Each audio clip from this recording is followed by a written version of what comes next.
the biblical roots of the Israel-Iran conflict. A desert empire once saved the people of Israel. Yet today, the land once called Persia stands among Israel's fiercest enemies.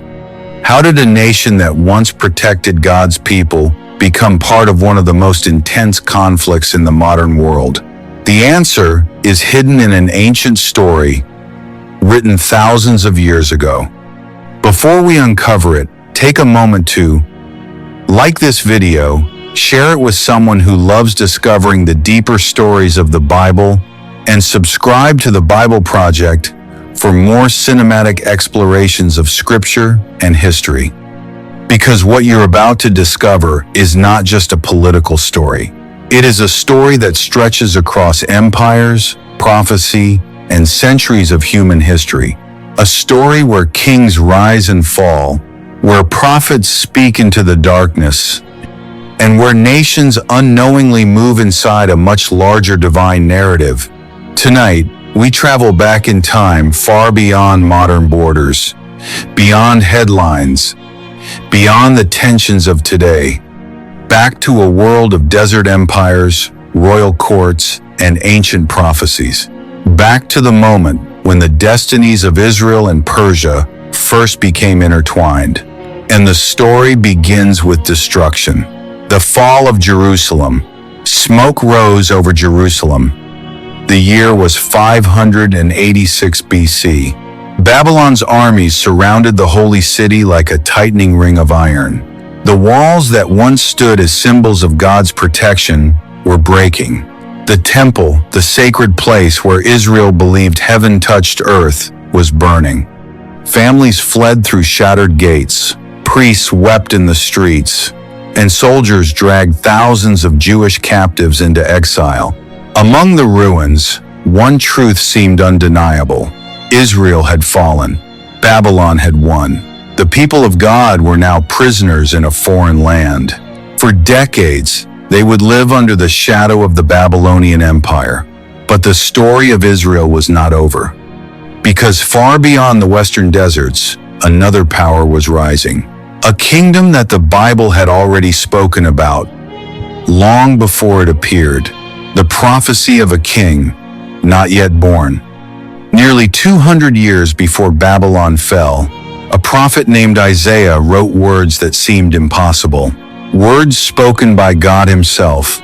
In Isaiah 45:1, the prophecy reads, "Thus says the Lord to his anointed, to Cyrus, whose right hand I have grasped, to subdue nations before him." At the time these words were written, Cyrus did not exist. The Persian Empire did not yet rule the world, but the prophecy named him Cyrus, a future king, a ruler who would one day rise from the lands of Persia. And when his moment came, he would change the destiny of Israel forever. The rise of Persia. The sun rose over the mountains of ancient Persia. Warriors trained in dusty courtyards. Horsemen rode across vast plains. And in the midst of this growing empire, a young leader began to rise. His name was Cyrus the Great, a strategist, a conqueror, a man whose ambition stretched beyond the horizon. One by one, kingdoms fell before him. The Median Empire, Lydia, cities across Asia Minor, until finally Cyrus turned his gaze toward the most powerful empire in the world, Babylon, the city of golden walls, the empire that had crushed Jerusalem, the empire that held Israel in captivity. But Babylon did not yet know that its time was ending. The night Babylon fell, the city of Babylon was celebrating. Music filled the palace halls. Torches flickered against stone walls. And inside the royal banquet chamber, King Belshazzar drank from golden vessels stolen from the Temple of Jerusalem. Sacred objects treated as trophies. But that night, something strange happened. A hand appeared against the palace wall. Silent, supernatural, writing words no one could understand. The king trembled. His advisors were powerless. Only one man could interpret the message.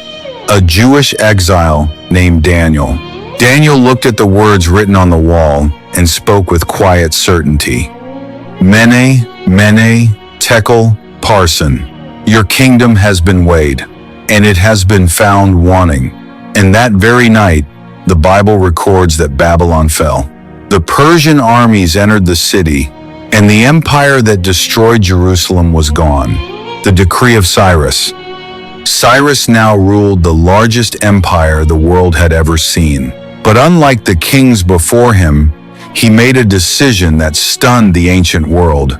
Instead of crushing conquered peoples, he allowed them to return home. And in Ezra 1-2, a proclamation echoed across the empire. Thus says Cyrus, king of Persia, "The Lord, the God of heaven, has given me all the kingdoms of the earth, and he has charged me to build him a house at Jerusalem."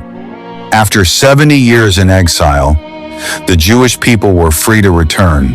The Persian king had become the unexpected instrument of God.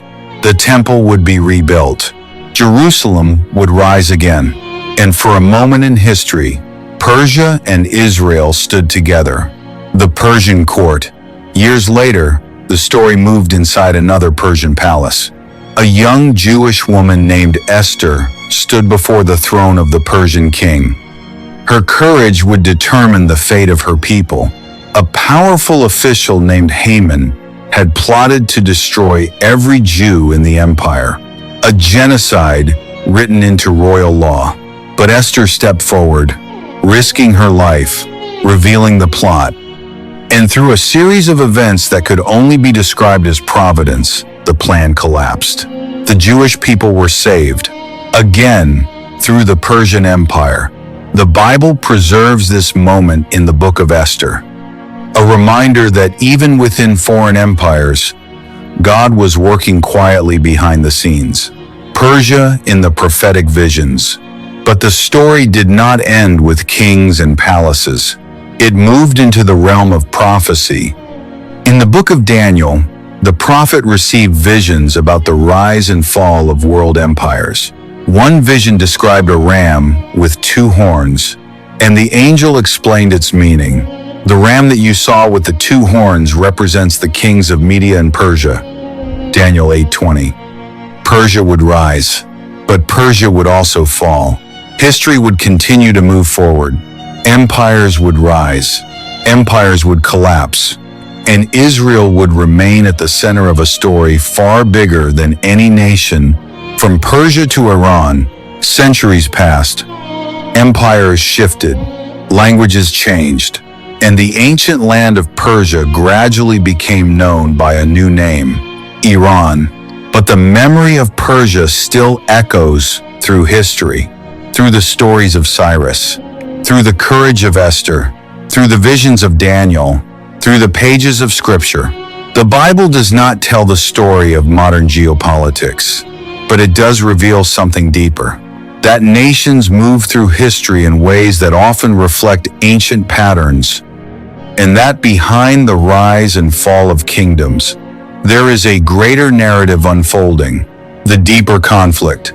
Because the story of Israel in the Bible is not only about politics, it is about covenant, about promises made to Abraham, about a people chosen to carry the knowledge of God into the world.